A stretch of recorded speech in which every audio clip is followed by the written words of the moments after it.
Yeah, so I'm talking from my floor today.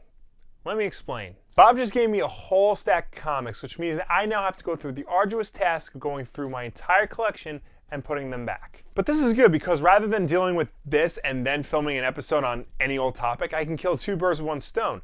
I can do a video about maintaining a comic book collection while I'm actually maintaining my comic book collection. This may seem like a lot of unnecessary work, but trust me, pretty much everyone who reads comics regularly goes through this. And if you're going to be serious about collecting, these are some things you're going to need to know.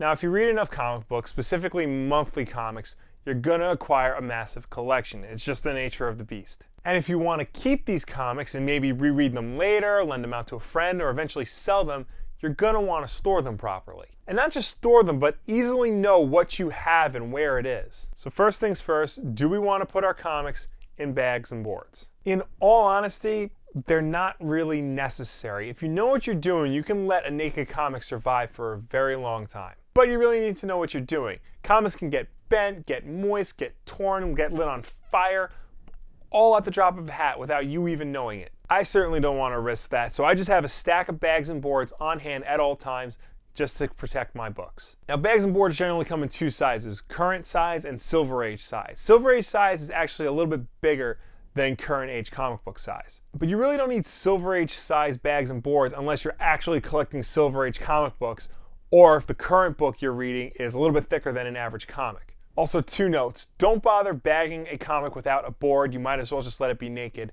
And two, I personally don't like the bags that have the resealable tape underneath. Just get regular Scotch tape and seal them yourself. From here, it's now a question of how to actually store your comics. And that, my friend, is where all of these come in. These are short boxes. They usually hold between 150 and 175 comics, depending on whether or not you bag and board them. About this big. Now, there are also long boxes, which hold about 200 to 225 comics, again, depending on whether or not you bag and board them. If you have the room, I'd say go with these because they can hold a lot more, but in a pinch, short boxes work just fine. Now from here, you just take off the top, put your comic in vertically like so, and you're done. Well, okay, you can be done, but if you want to go reread something a few years down the road, or you want to borrow something or show something to a friend, you're going to want to know how to find these books. That's where the next step comes in. And here is where we separate the collectors from the mere hobbyists. I don't know if you can see this screen, but this is my comic book collection. Really, it's just an Excel sheet with all of my comics, where they are, what box they're in, what order they're in. Makes everything a lot easier to find. I like to alphabetize by character, but you may want to do it by title, by company, in an autobiographical order. Choice is yours. And when I write them down in the Excel sheet, I know exactly what box they're in and what order they're in sequence. It helps me locate things I might want to pull out and read, or help me locate where to put things away. Like, for example, Trillium. That would go in box 9 right after Transformers. Box 9's over there.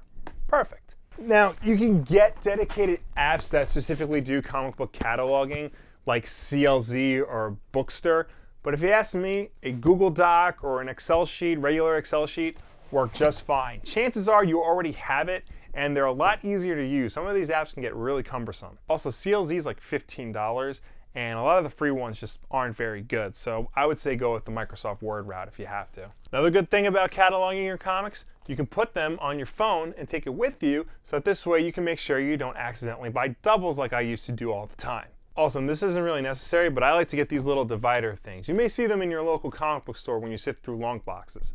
It helps me determine where, say, Batman ends and Detective Comics begin. And that pretty much is all you need to know about maintaining a good comic book collection. I would recommend going through it every few months just to make sure everything's in order and to make sure all the new stuff fits. This could potentially mean removing stuff out of one box to make room for the new stuff and moving the old stuff to another box. So make sure you have a good long weekend ahead of you. Also, just an FYI, between the boxes, the bags, the boards, and the dividers if you want them, the prices of all this can add up pretty quickly. So just be careful and know what you're getting into before you start amassing this. And if you want to know what to do with your graphic novels, buy a bookshelf. They look nice up there and nobody gets worried that you're reading children's material. So what do you guys think? How do you deal with your comic book collection? Or do you just read digitally and you don't have to worry about all this crap? Let me know down below or anywhere on the internet.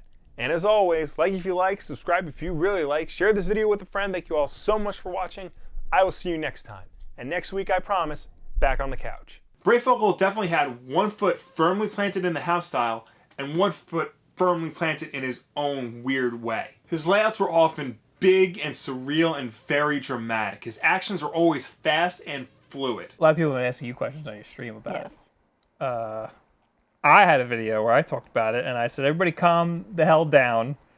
We don't even know what's going to be in this yet. And everybody was like, oh, it's $40, it's ridiculous, blah, it's just DLC, blah, blah. There's a lot of shit, and this looks like a whole new game now.